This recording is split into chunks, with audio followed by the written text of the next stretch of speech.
wasiirka difaaca dowladda qatar ayaa shaaciyay in ciidamadii ugu horreeyay ee ka socda dalka Turkigu ay soo gaadhaan magaalada Doha ee caasimadda dalka Qatar si ay uga wada qayb qaataan dowladaha military oo wada jira.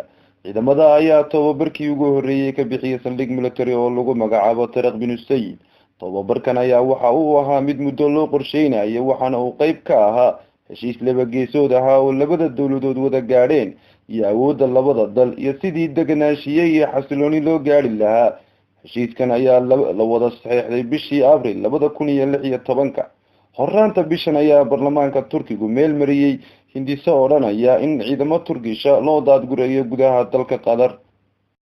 dhinaca kalena wararka ka imanaya dalka Iran ayaa sheegay in madaxweynaha wadanka Iran Ibrahim Hassan Rouhani uu khadka taleefanka kula xiriiray amiirka dalka Qatar Sheikh Tamim bin Mohammed isagoo sheegay in wadanka Iran uu wax walba la garab taagan yahay dalka Qatar. Mr. Rouhani waxa uu sheegay amiirka in dalka Iran garoomadiisa iyo badiisa iyo waliba space-ka uu hawada ku leeyahay ay u furan tahay Qatar ay markastana soo dhaweynayaan.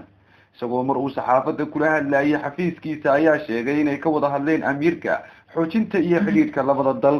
Cabdiraxmaan Ismaaciil Ducaale.